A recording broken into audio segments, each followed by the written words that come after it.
guys. Welcome back to Days of Darkness, and welcome to my review of Alien. This one came out in 1979. It is starring Sigourney Weaver, Tom Skerritt, and Ian Holm, and was directed by Ridley Scott.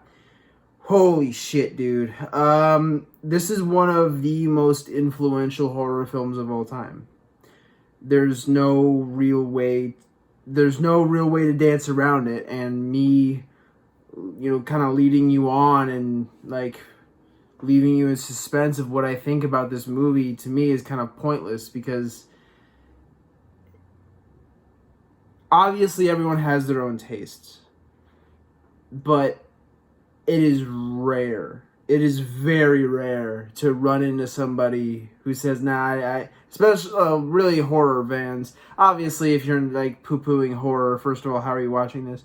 But second of all, to people who don't like horror, then yeah, they probably won't like Alien. But any horror fan, it's pretty hard to find somebody who's like, yeah, I don't really like Alien. I'm sure they're out there. Again, everyone has their own tastes, but this is one of the most beloved, most influential horror films of all time. So, I'll just say it right now. I fucking adore this movie. I fucking love this movie. So much so that the idea of top 10s and stuff like that, I know it's good for the algorithm and all that jazz. And I still do plan on doing them. And, obviously that would naturally have a top 10 horror films of all time. And I can even go subgenre with that. And if I do a top 10 sci-fi horror films, there is zero way this isn't on that list. There's no fucking way. I've been quoted as saying that The Thing, in my opinion, is the best sci-fi horror film of all time. Easily, hands down, no doubt about it. This movie right here, Alien, is like an ass hair under The Thing. It's, to me, and I know some people might not hold it in that high of regard. I know some people might prefer Aliens, which we'll get into eventually. And what have you, but to me, there's just something about this movie that's just, it's home, man. I'll give you a little sneak peek behind the curtain of my life. This is the first, Alien was the first, date me and my girlfriend, Lindsay, went on, Mrs. Darkness. It's the first ever, thing we did together, really. This movie has a special place in my heart. Obviously, I grew up watching this as a kid, and I will get into some stories about the first time I ever watched this. But this movie just fucking rules, dude. There's no bones about it. It means a lot to me personally, and just objectively, as a film, it's nearly fucking flawless. I love this movie. Moving on. One of the big things about this, and this is obviously all spoiler free here, but one of the things that I can say about this, it doesn't really give anything away about the story if you somehow haven't seen Alien. Again, no judgment here, but if you haven't, please, for the love of God, go check out Alien. One of the things that really, really, really works for me is the atmosphere. Just the sheer, first of all, anything to do with space, you feel so, actual outer space. It's very lonely. And I think this movie captures that very, very well right off the rip. It's these people who are on board the Nostromo, and they are just, there's a sense of belonging and togetherness with each other, but besides that, there is not a single human being beyond the walls of that ship within millions of miles. They are alone. Which obviously intensifies more and more. This isn't really a spoiler when people inevitably do die. That sense of loneliness, and it's very subdued, it's not overtoned, but this sense of loneliness with outer space, to me, really, really cool part of this movie. Also, just the sheer look of the ship. The Nostromo looks fucking awesome, dude. I love the dirty, rundown, grungy looking spaceships. Obviously, Star Wars is well known for that with the Millennium Falcon. But to me, as far as ambience and just sheer, I say sheer a lot. There's always one word that I say way too much in a review, and there it is, sheer.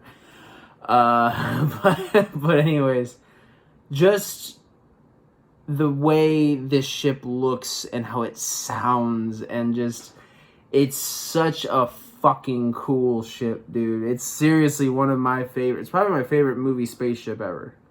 And I'm a huge Star Wars mark, so me saying that says a fuck ton. But yeah, man, I love the Nostromo, love the setting. All the characters in this feel very down home, very real. We won't get into exactly what they're doing and yada yada, but they're very relatable people. And I think having a big, grandiose sci-fi horror film with a bunch of special effects, it can be very dangerous because a lot of movies have a habit of losing their characters. And every character in this movie, whether big or small, they all have just a thing about them. Just a defining trait about them, or a line of dialogue or something that makes them all very real, relatable characters. You know, whenever I watch this movie, I feel like I'm working on the Nostromo. Like, it's, if you just turn all the lights off, grab your fucking bucket of popcorn, it's home, man. God, I'm cheesing right now because I love this movie so much. But yeah, we gotta talk about the alien design. I really don't think it's a spoiler to talk about what the alien looks like, even though it is kept far away from the eyes in this movie, which I really, really appreciate, because I think it adds to it. But H.R. Giger, just that design that Giger, H.R. Giger, we'll go with it. That alien design, you hear a lot of people say it's the best alien design of all times, because it's true. I don't really have any debate about that at all. It's like one of the best movie monster designs ever. You know, the mouth inside the other mouth, the inner mouth and the outer mouth, that sort of thing.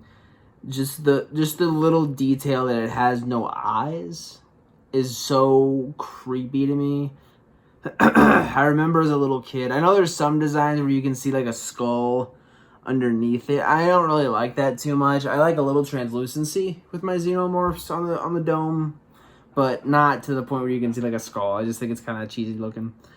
But dude, just the elongated head and the spiked tail and just the long scraggly, oh dude, it's always slimy and shit. Fucking great design, dude. This is one of the best monsters ever. There's no debate in my mind. Love the alien itself. And overall, what we have here is just a fabulous horror story. I mean, you let an alien loose in the middle of space on a spaceship. The people have no idea what the fuck this thing is, and the way we find out certain traits about the alien throughout the movie, and how characters react, and it's just, it all flows so well. Like, you know, I've seen the recent Alien movies, and we'll obviously discuss those at some point. And they're fine for what they are, but you cannot match this. You can't. This, to me, Alien is one of the most revolutionary horror films ever. There's just no other way to describe it. So, I'm going to go ahead and spoil the shit out of this, because I really, really want to get into some spoilers and dive into this motherfucker. So let's do it, baby. Let's spoil the shit out of this motherfucker. Alright, spoiler time. Your ass has been warned. So, we start out on the ship. There's no, which I love, there's no them taking off, which would have been weird, but there's just, it's a little thing that I think a lot of people, you know, kind of overlook, but I like that there's no connection to Earth. From the minute this film starts to when it ends, we are in space We are isolated. We are alone. I fucking love it. I know, like, for a while they were thinking about having an alien film on Earth. You know, if it would have went more of the aliens approach, I think it could have been cool, but to me, I think this isolated story just works so well. So we get the crew who all are awoken, you know what I mean, from their sleep. They're all put under, I almost said cryostasis, but it's not, because they're not, anyways. But they're all in their sleep chambers, sleep pods, whatever. And they were awoken early, and they find out it is because there was a distress signal sent out from some rock somewhere. And they're like, what the fuck? And we are immediately plunged into these characters, and we find out that they are very real, relatable people. We get Parker and Brett talking about, their cut, their pay. Like, why are we not getting paid as much as everybody else? Yada, yada, yada. He's saying, I refuse to go. They're disgruntled workers, It's very relatable stuff there. And, everyone there, it's grunt work. And I didn't really say this in the spoiler-free section, but I love that, it's not super prevalent, but especially like in the early 70s, anything to do with space was always very regal and very clean, very shiny. And here it's just down and fucking dirty. They're on this work ship, USS Nostromo, and they're all just grunts, man. They're not, they're not space cadets. They're not fancy motherfuckers. They're just basically factory workers in space, and it's no dig on factory workers. I happen to be one myself. So again, in that regard, this is very relatable to me. I watched this again the other night, and I'm working at the job I am now. I'm like, this sounds very similar to what people at my work are talking about. Why are we not getting paid as much? But anyway, so yeah, man, they all get sent out, or no, a couple of them get sent out to go find out what the distress was. And here we first start to see the amazing set design. We already saw it a little bit with the Nostromo, but just absolutely beautiful stuff. It honestly does no justice for me to describe it. Just the way that, I don't want to call it a planet. It is, but you know what I mean. It just all looks so good, and we get the engineer, that dead engineer sitting on the thing, and yada yada. And I know we get the answers in Prometheus, which I like that movie. I like Prometheus, but I love that built-in mystery of like, what the fuck happened here. But yeah, so they answer this distress call, and they find these eggs, and here's where we get into the Facehugger. And real quick, I want to talk about the sheer concept of the alien. We'll jump around a little bit. Anyone who has seen this movie or has seen Spaceballs or any sort of cartoon, they know what happens next. But the idea of having one alien, like, impregnate you, which that's another very prevalent. There's a lot of very sexual undertones that I notice. There's just it feels like you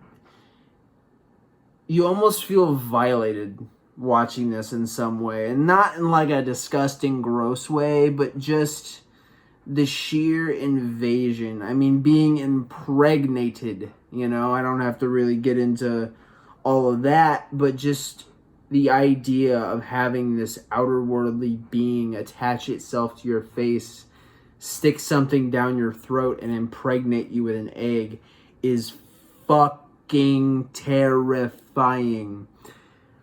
The alien hasn't even shown up yet, and already, you see this.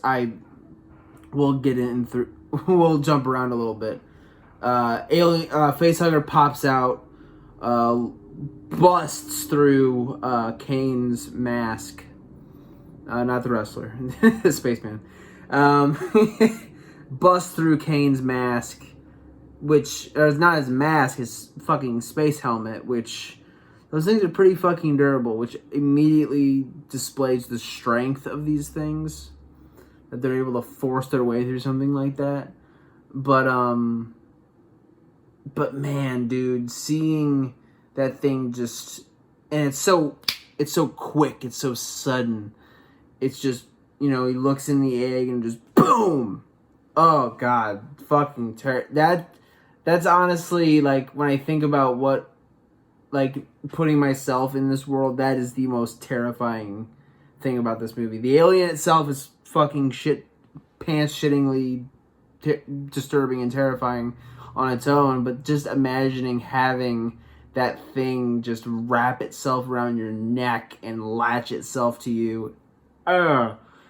But yeah, man, so they get him back on, and there's a really cool moment where Ripley, may or may not have a pretty significant role in this movie, is, talking down Captain Dallas. And he's saying, let us in. She goes, that goes against quarantine. And,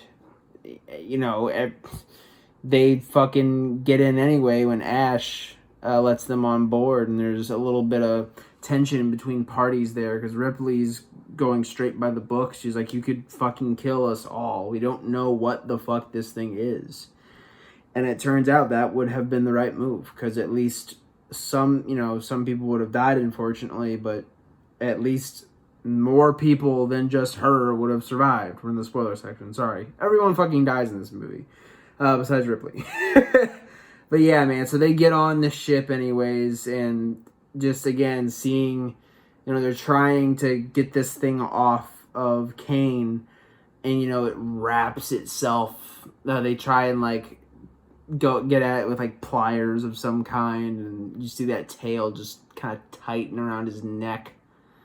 They try to cut it at one point, which leads to a pretty fun scene where they discover that it has acidic blood, like dangerously acidic blood, and it burns through a couple decks of the ship. It eventually stops, thank God, because it would have just ripped a hole through the ship if not.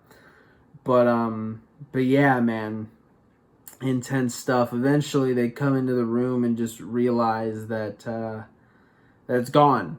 That the thing just fucking died and fell off of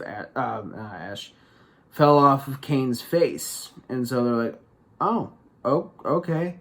He wakes up, everything's all good, they're at breakfast, we get some fun dialogue between all the crewmates, and he's seemingly just A-okay. And then eventually, I love when he starts, like, coughing and shit. Parker's like, the food ain't that, babe. The food ain't that bad, baby. Come on. But it's not the food, Bubba. Because he starts seizing and convulsing, and they're trying to hold him down. And eventually you get that initial blood splatter, just that, and everyone's like, and then he starts fucking shaking again. And then eventually that alien just rips its way through his chest. One of the most iconic scenes in all of horror, bar none. And easily the most iconic scene of this movie. But yeah, man, just rips his way through his chest. And now the hunt is on. They they have to bury Kane at space, which is always a trippy thing. Like, just thinking of your grave being just wide open outer space. It's kind of cool in theory, but there's just no closure there. You're just floating forever. It's like, ooh. But yeah, so he's there now. So they decide to go and hunt down the alien, and sure enough, this fucking thing grew like that. This thing grew up so quick. Gotta pay a little mind to whenever the baby alien's looking around at everybody, and it's just like, and fucking runs. Hey, some people say it takes it out of the it takes them out of the movie. To me, it's whatever. It's kind of a funny thing. I remember again when me and my girlfriend watched this for the first time. She laughed, and I get it. It is very goofy looking, but doesn't, for me personally, does not lessen the impact of that initial chest burst scene. Fucking incredible stuff. But yeah, man, so the hunt is on. They think they're just looking for this little itty bitty shithead that ripped its way through their friend's chest. But no longer, because like I said, this fucking thing grew like that. And it is a big monstrosity of fucking horrifying brilliance. Again, I love the look of the alien. But yeah, man, Brett is the first one to go. They split up, which, it's a trope. What are you gonna do? But yeah, man, they split up to cover more ground. Because again, in their mind, they just think they're gonna look through this little fucking thing. So,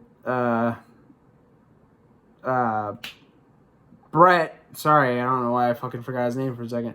But Brett is looking around for Jonesy, actually, because he ran off. And shout out to that cat, dude. What a cutie, man. I, unfortunately, cannot own cats. I'm allergic, but Jonesy is a very, very beautiful orange kitty. And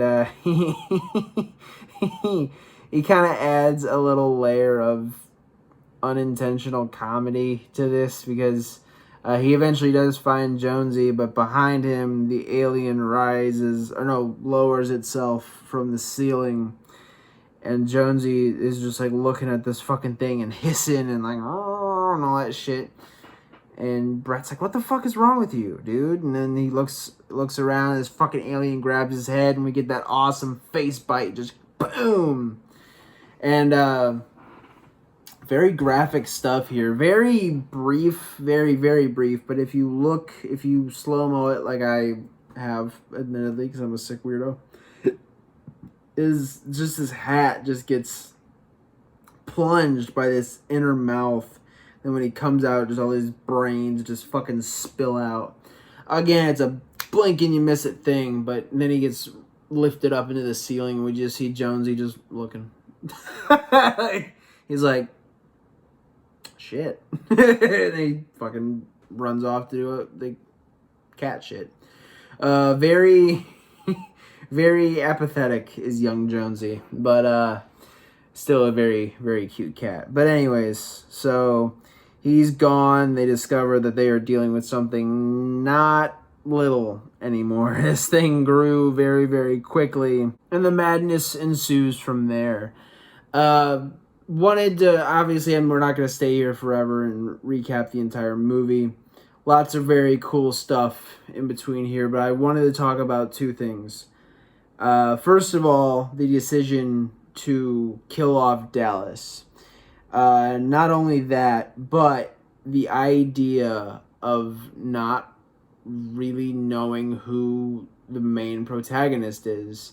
I remember watching this as a young kid, like, for the first time ever. I popped it in on VHS. My dad owned all the Alien movies, all the Predator movies, and on VHS, and I remember watching this for the first time. I just sat there and watched it and was fucking enthralled with it.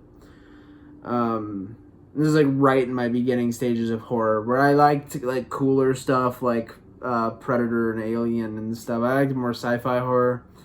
So this was fucking huge for me. And then later on, I would obviously, at the same time, I was very still into Freddy and Jason, so the rest is history. But I remember watching this for the first time, and I just thought in my young kid brain, okay, Dallas, because I knew nothing about Alien. I think I maybe had seen Alien versus Predator, or like seen a couple things from it, but besides that, I had no clue. So I just thought, okay, Dallas is our main hero. It's typical, movie shit, late 70s movie shit. Captain, the brave captain, he's gonna lead his crew to safety. No, he he gets fucking killed abruptly. Like, he's looking around through the vents. I love the usage of the basically the tracking device detecting heartbeat and stuff like that. And you see Dallas's blip, and then there's just this other blip. This big blip. It's getting closer and closer and closer and closer. Doom, doom, doom, doom. And this crew's freaking out. And then all of a sudden, you just get, it's dark in there. Aims the flamethrower somewhere else towards the alien. Alien just, bah! And then fucking cut. I love it. They could have shown his death. But to me, there's something so fucking spooky about just seeing that the alien is right there, knowing Dallas is fucked, and then just, that's it. Tough shit. And I remember as a kid just being like, well, what the fuck now? Like, what the hell? You know, looking at it now, I think it's, I mean, and hey, you know, this is coming from a guy who's seen this movie far more times than I'd like to admit. I would say to any, like, mature movie guy, I'd say if you're seeing this for the first time, it's a safe bet that Ripley's the main character. But if you're just watching this for fun and you're not really, I mean, you're paying attention to it, obviously, but if you know nothing about it, it's kind of hard to just assume that. So when Dallas dies, it's like, holy fuck. Really, really cool stuff there, man. And then we got to transition, talk about Ripley a little bit. I love one of the OG female badasses of horror. Sigourney Weaver is a fucking treasure of mine. I have no shame in admitting that as a young man, one of my big celebrity crushes, without a fucking doubt. Still is very beautiful to this day as well, and magnificent fucking actress, and Ripley is her defining role. She's awesome in a lot of other stuff. I loved her in Cabin in the Woods, which that's a throwback review if you want to go back and check that out. But you know, she's been in a lot of really, really cool stuff. But to me, man, her role as Ripley, it's iconic. There's no bones about it, dude. One of the best horror characters, horror protagonists, I should say, ever. Man, there's no debate on that, so don't even try. Moving on. But yeah, dude, her character is fucking great here. She assumes that role of leader very quickly. Again, doesn't even wait for Dallas to die. Dallas is making some dumb decisions, you know, talking, you know, when it comes time for that quarantine decision, he makes the wrong fucking call, and he paid for it. He probably would have died anyways, because that chest burster would have come out and killed him in quarantine. But he fucked over the rest of his crew pretty much. You know, he fucked up. And Ripley very quickly assumes that role of leader very effectively. And her only opposition now is Ash, who is revealed to be not so great of a guy. And you don't really know why, but you get the sense that he's kind of protecting this thing a little bit. You're like, what the fuck? Especially when it comes time for him to turn heel, you know? He's very, very protective of the alien. And, you know, him and Ripley getting a little scuffle. I love the scene of him rolling up. It's so out there, but it's so fucking scary at the same time. Him rolling up that magazine or newspaper or whatever the fuck and trying to just stuff it down her throat. And you're like, oh my god. At one point, she hits him in the head, and he starts bleeding white. Where as a kid, I mean, I know now, but as a kid, I was like, what the hell? When I was watching this for the first time, and it turns out, you know, hits him a couple more times, starts spitting up white shit, and you're like, what the fuck is going on? And I was like, is he an alien? What the hell? And no, he is a fucking android that was sent by, we'll just say it, Weyland Yutani, to bring back the alien. his mission. So the entire time they knew about this. They knew that this alien life form was here. And his mission was to get that back to Earth to study and to, discover and yada, yada, yada. And that was his mission. And he even says after fucking Parker takes his head off with a fucking bat or something, just hits him, and his head just bloop, and you get all that cybernetic gore looking shit and white fucking blood spewing out. Mwah! Chef's kiss. Great stuff there. But insane stuff as well. But he even says as he's just a head sitting there, he's like that's the mission, and all other missions are futile or whatever he says. And she's like, well, what about our fucking lives? And he goes, as I said, all other priorities are futile. Fucking crazy, man. So they burn him up. They pull the plug and burn that motherfucker. Not alive, really, but you know what I mean. Crazy twist there. Very, very well done.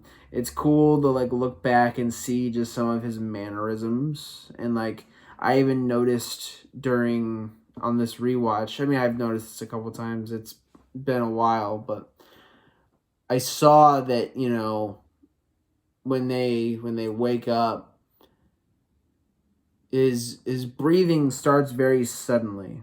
He's not breathing at first, because there's a very plain view of him in this this sleep chamber.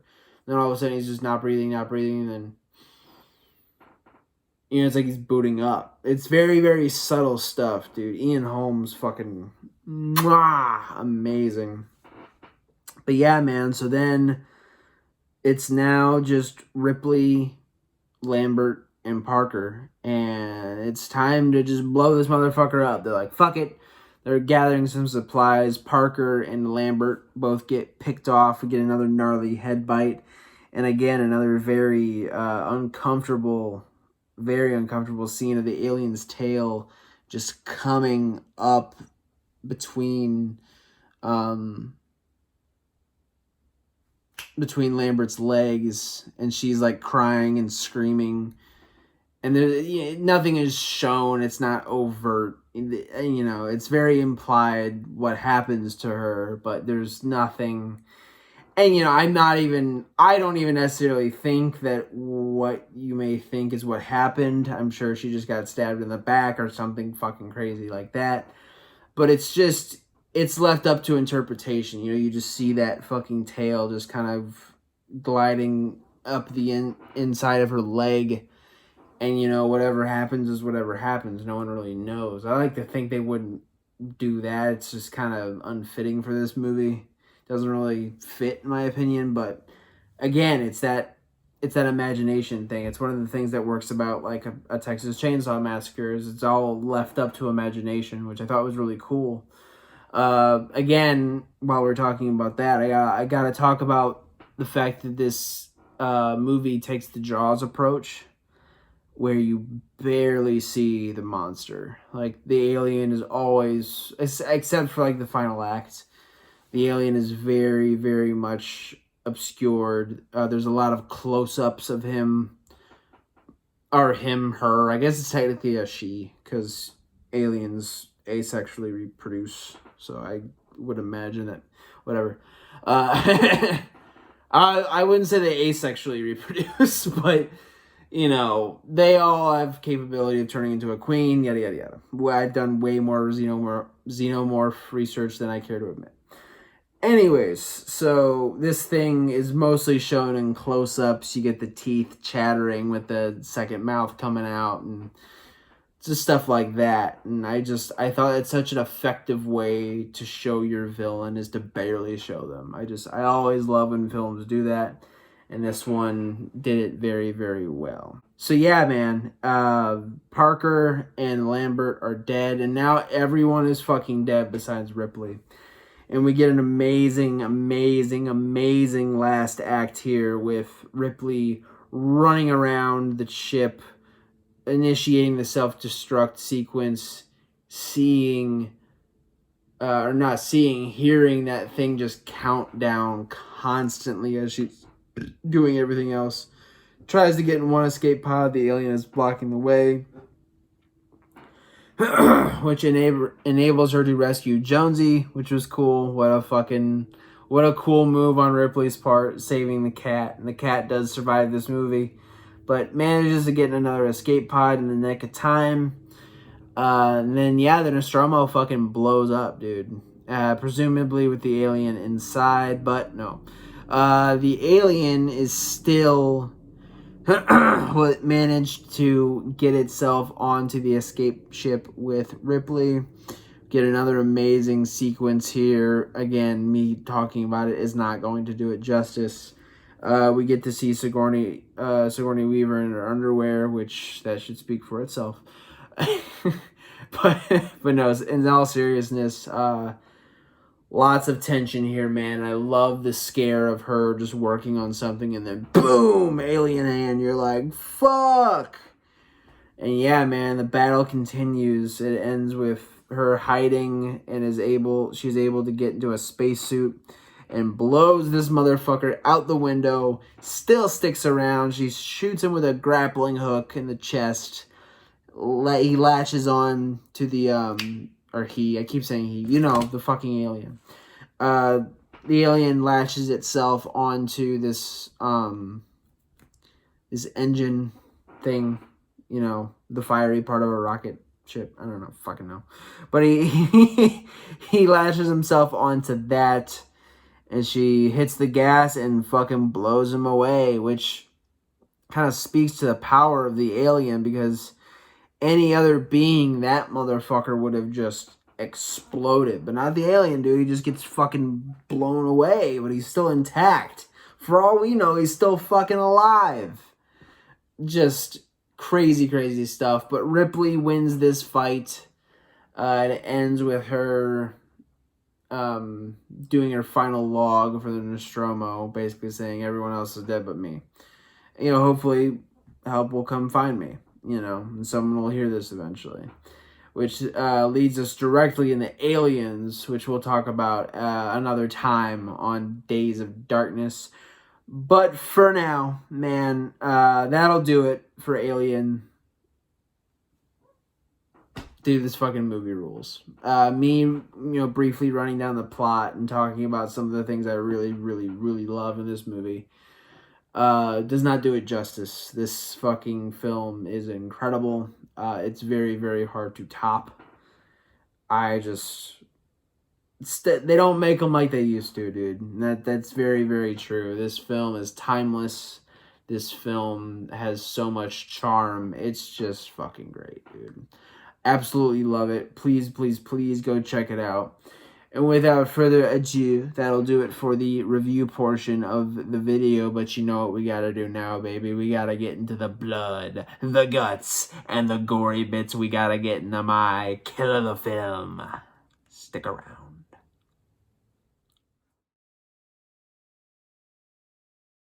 When it comes to Alien, the filmmakers and actors pretty much nail it on all heads. I think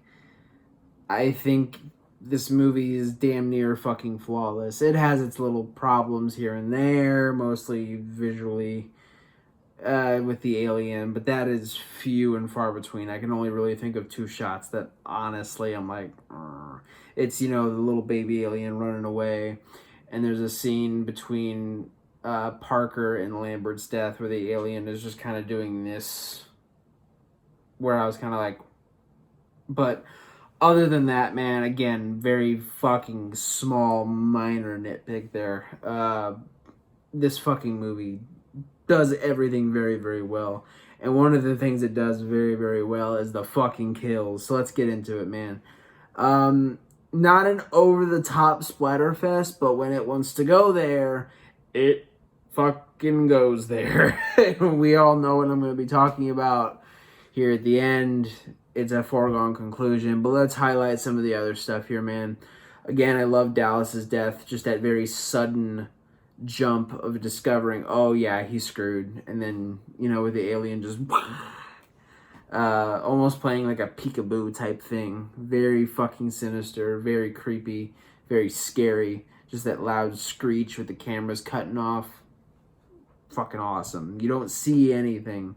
In the director's cut, you do see that he is in a nest type thing, and he's like, kill me, and all that shit. You know, I really don't need it. I like the idea of just not knowing what the fuck happened to him. You know, obviously he's dead. But very, very spooky stuff. Love Brett's death. Again, just getting lifted up and having his head punched through by the alien mouth. And then while Jonesy just looks on with pure apathy. Yeah, really, really good stuff. I love the sheer disturbing factor with Lambert's death. Again, not really sure what happened there. You could say some things about it. I don't fucking know. That's what's so creepy about it. I would like to think the alien didn't do anything too fucking wild, but you don't fucking know. There's no way to know. You just hear her scream and that's it. And, you know, some people might say, oh, it's a cutaway death. It is, obviously, but there's a way to do cutaway deaths, and this film nails it perfectly. Again, Parker's death, again, another head punch from the alien mouth. Very, very cool stuff. Love Ash's death. Not a human being, technically, but still was very cool to see the head get lopped off, and then just to see the fake artificial skin burn.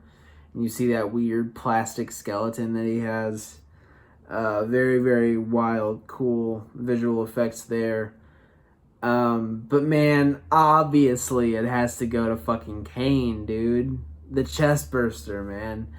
Again, just him shaking around on that table, and you get that initial blood spattering under the shirt, and everyone's just like shocked. And then he starts going again, and then all of a sudden, just boom! And this fucking thing slowly rises up out of his chest, and you're like, oh my god. And he's all covered in fucking blood. And I don't think the alien can really look at people, but it is just kind of like motioning around, smelling people and sensing them, and, you know, then he screams at them and runs away. But he's like, I have to go grow. I'll be right back. Then he fucking splits. But yeah, man, just the visual of fucking alien just bursting out of somebody's chest. It's just top notch, man. It can't be beat as far as this movie is concerned. But yeah, guys, that'll do it for Alien, man. What a fucking great movie, dude. I absolutely love this. Again, please, please, please go check it out for yourself, because it is a classic. And if you've seen it already, fucking go watch it again. But yeah, man. So without further ado, next time on Days of Darkness, me and my fucked up looking beard, and there's a weird divot in there. Anyways, next time on Days of Darkness, we are going to be continuing the Hellraiser franchise when we take a look at Hellraiser 3, Hell on Earth. Really looking forward to this one. I've never fucking seen it before, ever. I watched, as a kid, I watched Hellraiser 1 and Hellraiser 2. Never seen Hellraiser 3. I'm very, very curious to see what I think about it. I'm excited, a little nervous. I know where the Hellraiser series goes eventually, and I'm sure I'll run into that wall at some point, but I'm hoping we get another good one, so I'm holding that hope for that. So, but yeah, also, if you haven't heard already, Withdrawal, got a lot of positive, kind words from people supporting it, man. And, you know, again, it's going to take a lot of work. It's going to take a lot of time. But writing is a passion of mine. And I'm very, very, very excited to share this with you guys. So I won't talk about it on every video. It's going to be kind of a private, you know, project that I have. But eventually you guys will get to experience it. And I'll give little updates here and there, either on the videos or on the Instagram. Go follow that, Days of Darkness 97. But yeah, shameless plug aside, without further ado, thank you guys as always for coming by and supporting the dream. Take care of each other and keep watching horror. Alright guys, have a good day.